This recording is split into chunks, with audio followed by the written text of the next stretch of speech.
ਪੰਜਾਬੀ ਦੀ class ਵਿੱਚ ਤੁਹਾਡਾ ਸਭ ਦਾ ਸਵਾਗਤ ਹੈ। ਅੱਜ ਅਸੀਂ ਭਾਈ ਵੀਰ ਸਿੰਘ ਜੀ ਦੀ ਲਿਖੀ ਹੋਈ ਇੱਕ ਹੋਰ ਸੋਹਣੀ ਜਿਹੀ ਕਵਿਤਾ ਸਮਾਂ ਦੇ ਬਾਰੇ ਵਿੱਚ ਪੜ੍ਹਾਂਗੇ।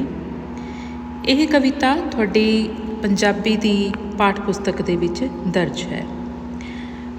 ਅਸੀਂ ਜੇ ਇਸ ਦੇ ਪ੍ਰਸੰਗ ਦੀ ਗੱਲ ਕਰੀਏ ਤਾਂ ਇਸ ਦੇ ਪ੍ਰਸੰਗ ਵਿੱਚ ਕੁਝ ਇਸ ਤਰ੍ਹਾਂ ਹੋਏਗਾ ਕਿ ਇਹ ਕਾਵਿ ਸਤਰਾਂ ਭਾਈ ਵੀਰ ਸਿੰਘ ਜੀ ਦੀ ਲਿਖੀ ਹੋਈ ਕਵਿਤਾ ਸਮਾਂ ਵਿੱਚੋਂ ਲਈਆਂ ਗਈਆਂ ਹਨ। ਇਹ ਕਾਵਿ ਸਤਰਾਂ ਪੰਜਾਬੀ ਦੀ ਪਾਠ ਪੁਸਤਕ ਸਾਹਿਤਮਾਲਾ 9 ਦੇ ਵਿੱਚ ਦਰਜ ਹਨ। ਇਹਨਾਂ ਵਿੱਚ ਕਵੀ ਨੇ ਹਮੇਸ਼ਾ ਤੋਂ ਹੀ ਚਲਦੇ ਰਹਿਣ ਵਾਲੇ ਅਤੇ ਬਿਨਾਂ ਕਿਸੇ ਰੁਕਾਵਟ ਤੋਂ ਅੱਗੇ ਨਿਕਲਣ ਦੇ ਸਮੇਂ ਦੀ ਗੱਲ ਕੀਤੀ ਹੈ। ਇਸ ਦੀ ਵਿਆਖਿਆ ਕੁਝ ਇਸ ਤਰ੍ਹਾਂ ਹੈ। ਕਵੀ ਕਹਿੰਦਾ ਹੈ ਕਿ ਕਵੀ ਆਪਣੇ ਆਪ ਨੂੰ ਇਸਤਰੀ ਦੇ ਰੂਪ ਵਿੱਚ ਪੇਸ਼ ਕਰਦਾ ਹੋਇਆ ਬਿਆਨ ਕਰਦਾ ਹੈ ਕਿ ਰਹੀ ਵਾਸਤੇ ਘੱਤ ਸਮੇਂ ਨੇ ਇੱਕ ਨਾ ਮੰਨੀ, ਫੜ ਫੜ ਰਹੀ ਤਰੀਕ ਸਮੇਂ ਖਿਸਕਾਈ ਕੰਨੀ, ਕਿਵੇਂ ਨਾ ਸਕੀ ਰੋਕ ਅਟਕ ਜੋ ਪਾਈ ਭੰਨੀ, ਤ੍ਰਿਖੇ ਆਪਣੇ ਵੇਗ ਗਿਆ ਟੱਪ ਬੰਨੇ ਬੰਨੀ, ਹੋ ਅਜੇ ਸੰਭਾਲ ਇਸ ਸਮੇਂ ਨੂੰ ਕਰ ਸਫਲ ਉਡੰਦਾ ਜਾਮਦਾ, ਇਹ ਠਹਿਰਨ ਜਾਂਚ ਨਾ ਜਾਣਦਾ, ਲੰਘ ਗਿਆ ਨਾ ਮੁੜ ਕੇ ਆਉਂਦਾ। ਇਸ ਕਵਿਤਾ ਦੇ ਵਿੱਚ ਕਵੀ ਆਪਣੇ ਆਪ ਨੂੰ ਇੱਕ ਇਸਤਰੀ ਰੂਪ ਦੇ ਵਿੱਚ ਬਿਆਨ ਕਰ ਰਿਹਾ ਹੈ ਅਤੇ ਉਹ ਬਿਆਨ ਕਰਦਾ ਹੋਇਆ ਕਹਿੰਦਾ ਹੈ ਕਿ ਸਮੇਂ ਨੂੰ ਰੋਕਣ ਦੇ ਲਈ ਉਸਨੇ ਬਹੁਤ ਮਿੰਨਤਾਂ ਕੀਤੀਆਂ। ਉਸਨੇ ਕਈ ਵਾਸਤੇ ਘੱਤਣਾ ਮਤਲਬ ਮਿੰਨਤਾਂ ਕਰਨੀਆਂ, ਪਰ ਉਸਨੇ ਮੇਰੀ ਇੱਕ ਵੀ ਨਹੀਂ ਮੰਨੀ।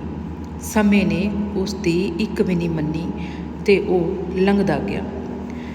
ਫੜ ਫੜ ਰਹੀ ਤਰੀਕ ਸਮੇਂ ਖਿਸਕਾਈ ਕੰਨੀ, ਕਿ ਮੈਂ ਉਸਨੂੰ ਫੜਨ ਦੀ ਬਹੁਤ ਕੋਸ਼ਿਸ਼ ਕੀਤੀ, ਆਪਣੇ ਵੱਲ ਖਿੱਚਣ ਦਾ ਬਹੁਤ ਯਤਨ ਕੀਤਾ, ਪਰ ਸਮਾਂ ਕਦੇ ਵੀ ਕਿਸੇ ਦੀ ਨਹੀਂ ਮੰਨਦਾ ਅਤੇ ਉਹ ਪੱਲਾ ਛੁਡਾ ਕੇ ਮੇਰੇ ਕੋਲੋਂ ਦੂਰ ਚਲਾ ਗਿਆ ਹੈ।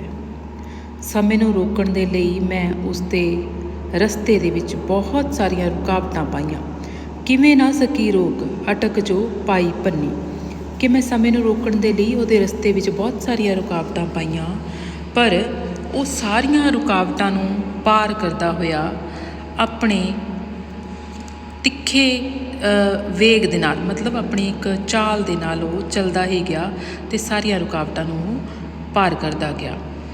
ਤ੍ਰਿਖੇ ਆਪਣੇ ਵੇਗ ਗਿਆ ਟੱਪ ਬੰਨੇ ਬੰਨੀ, ਮਤਲਬ ਹਰ ਰੁਕਾਵਟ ਨੂੰ ਪਾਰ ਕਰਦਾ ਹੋਇਆ ਲੰਘ ਗਿਆ ਅਤੇ ਮੇਰੇ ਹੱਥਾਂ ਦੇ ਵਿੱਚੋਂ ਨਿਕਲ ਗਿਆ।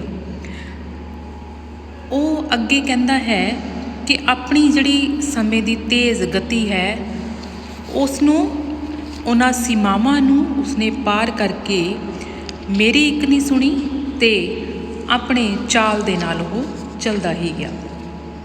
ਅੱਗੇ ਕਵੀ ਕਹਿੰਦਾ ਹੈ ਕਿ ਹੋ ਅਜੇ ਸੰਭਾਲ ਇਸ ਸਮੇਂ ਨੂੰ ਕਰ ਸਫਲ ਉਡੰਦਾ ਜਾਮਦਾ, ਇਹ ਠਹਿਰਨ ਜਾਂਚ ਨਾ ਜਾਣਦਾ, ਲੰਘ ਗਿਆ ਨਾ ਮੁੜ ਕੇ ਆਉਂਦਾ, ਕਿ ਹੇ ਮਨੁੱਖ, ਤੂੰ ਜੋ ਇਹ ਸਮਾਂ ਲੰਘ ਰਿਹਾ ਹੈ ਉਸ ਨੂੰ ਹਾਲੇ ਵੀ ਸਮੇਂ ਨੂੰ ਰਹਿੰਦੇ ਹੋਏ ਇਸ ਨੂੰ ਸੰਭਾਲ ਲੈ, ਕਿਉਂਕਿ ਜੇ ਇਹ ਇੱਕ ਵਾਰ ਲੰਘ ਗਿਆ ਤਾਂ ਇਹ ਕਦੇ ਵੀ ਮੁੜ ਕੇ ਨਹੀਂ ਆਉਂਦਾ।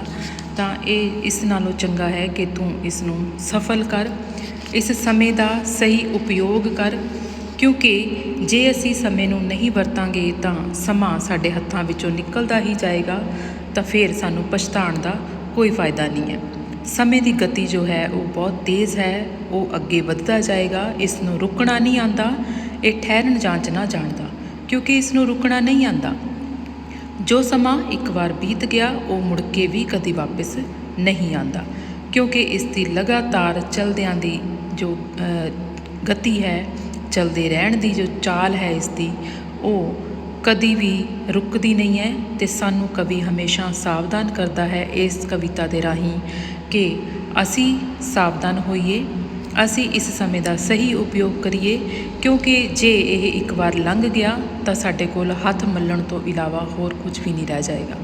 ਇੱਕ ਕਹਾਵਤ ਵੀ ਹੈ ਕਿ ਅਬ ਪਛਤਾਏ ਕਿਆ ਹੁਆ ਜਬ ਚਿੜੀਆ ਚੁਗ ਗਈ ਖੇਤ, ਕਿਉਂਕਿ ਜੇ ਇੱਕ ਵਾਰ ਸਮਾਂ ਲੰਘ ਗਿਆ ਤਾਂ ਸਾਨੂੰ ਉਸ 'ਤੇ ਪਛਤਾਉਣ ਦਾ ਕੋਈ ਫਾਇਦਾ ਨਹੀਂ ਹੋਏਗਾ।